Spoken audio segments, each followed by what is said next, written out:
Hi guys, thanks for tuning in to another video on ForgottenWeapons.com. I'm Ian McCollum, and I'm here today at the National Firearms Centre, part of the British Royal Armouries collection in Leeds, and we are taking a look at a Viper Mark I.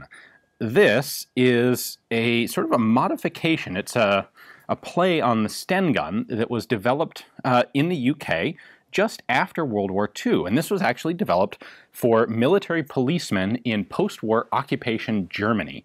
And the idea was to give them a submachine gun that could be fired one-handed. Now, it's not entirely clear what they were doing with the other hand at this time. Like, why does the gun have to be one-handed? But that was very literally what the directive was. And so they went through a couple different versions of these, and this is the Mark I. So it is basically a simplified Sten gun, if you can believe that. And yeah, we'll pull this apart in just a minute. They did actually simplify the Sten gun, encased it in this wooden housing, and it's set up with a grip in front, a 20-round magazine on the side. 20 rounds was a little less obtrusive, and then a sling on the back that is intended, you're supposed to carry this over one shoulder, hanging straight down under, presumably under a garment, or perhaps on the outside of a garment. I guess that depends if you're the military policeman or the 1930s bank robber. But you can see a curve right here, recess, and that's to go up under your arm. So this is intended to be fired just like this. Swing it around that way. That sits up under your arm. There are no sights on the gun. You just have a trigger in the front. You don't even have a trigger guard, because who needs that? 20-round mag on the side, and it allows you to presumably hose down fleeing criminals in occupation West Germany. Let me show you this thing up close. I have to point out, from a video perspective, this is a really kind of a difficult gun to properly display because it's got stuff coming out in every axis, and so there's no good single angle to show you this from. Let's see, at the back here you can see the nice checkering, or the patterning on the side to give it some texture. Metal butt plate, we'll be taking that off in a moment. The sling is actually supposed to go through here on both sides up top, but the twine that they use in this is very fragile today, and it has already broken in a couple of places, so we'll be delicate with that. On the top, you can see sort of the remnant of the Sten gun. You have a Sten-type bolt handle, but it's coming out the top of the receiver instead of the side. And you do have a safety notch back here, which is good because that's the only safety mechanism in the gun. So you can lock that back like so. And then that's the position where it's ready to fire.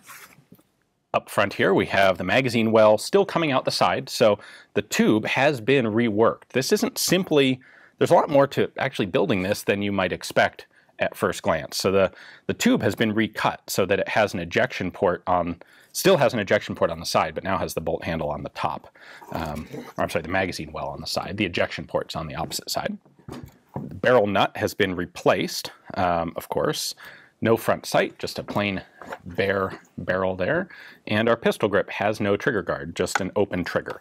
You'll also notice that there is no selector lever on this anywhere, where the original Sten was actually a select fire gun, because it was intended for section leaders who needed to be able to fire precise shots in semi-auto as if they were carrying rifles.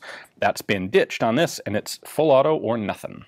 Now, disassembly is going to involve removing the nose cap, the butt plate, and these two screws. So let's start at the back end. We'll take the butt plate off. This is just held in place by a couple little tension tabs. So I can slide that off, just a pressed metal butt plate. You can see the back end is open there, but we'll see that better when we take both sides off. We can then unthread the front. When I first took this off, I made a joking comment of, so do you think they just threaded the wood? And lo and behold, they just threaded the wood. So it's not quite, heavy-duty sharp metal threads. There's actually a piece of pressed sheet metal inside this nose cap to act as threading. Go ahead and take the magazine out. And then we've got our 2 screws. There's that one.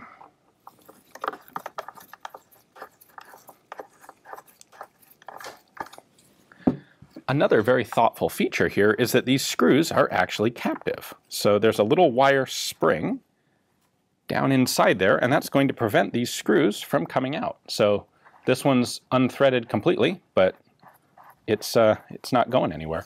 Like I said, there's more to this than you would initially expect. And now, again, very gingerly, gently, lift that up. And presto, there's now our cutaway Viper Mark I. You can note some of the simplifications here. The barrel nut has been removed. The barrel's just permanently threaded into the receiver here. The trigger has been substantially simplified. In fact, let me get a regular Sten Mark II and show you that for comparison. So here's a regular Sten. You can see the barrel nut system has been changed up completely. Magazine well has been changed because it doesn't have a section, a sleeve, going over the receiver here. Of course, the receiver is a brand new purpose-built receiver because the slot for the bolt handle is not adjacent to the slot to the opening for the ejection port. And then on the original Sten, we have the whole trigger mechanism back here, where this one has a trigger bar extending up to the front. And on the original Sten, we have a semi-auto mechanism built in here as well. And of course, the back end of the receiver has also been simplified to just be a simple internal cap instead of having this extra flanged area for a stock attachment. So all you've got here is a couple of pins put into the wood. And when you pull the trigger, it's going to drop the sear. That's all there is to a simple submachine gun firing system. If we look over here, you can see that the hole for the other end of this sear pivot pin has been lined. So there's a metal collar in there, so it's not just operating against the wood, which would quickly egg out. Although the spring retaining pin is just a hole in the wood. Here's a really neat thing you can see on the inside. This was obviously handmade because you can see the scribe marks. Someone actually had a block of wood and they had to, by hand, cut this into the proper shape for this wooden housing. And so you can see the lines here denoting each critical element. So we've got the curve there to make sure that this is thick enough. Our cross lines here to indicate exactly where you want to drill the hole for the screw. It's really neat to be able to see those guide marks still in place on the inside. Now, needless to say, this was never actually adopted. There were several other versions of the Viper that were developed as well. In fact, in a little while, we'll have a video on another totally different design intended for the exact same role. But this is probably the only one that they ever made. And the whole concept is really kind of obviously ludicrously bad. You can almost understand hip fire. Well, you can certainly understand hip firing in a military context. The idea of having a gun designed specifically for it, to the literal exclusion of sights or any really sort of shoulder stock, although it is possible to fire this from the shoulder, but without any sights,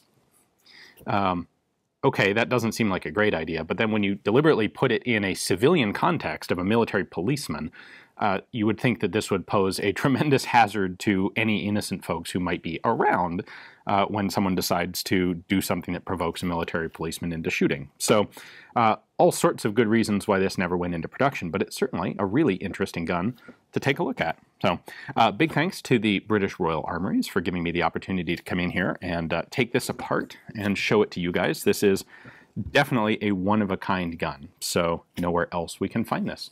Big thanks to them, and of course a thanks to my patrons whose financial support makes it possible for me to travel to places like the Royal Armouries to show you guns like this. Thanks for watching.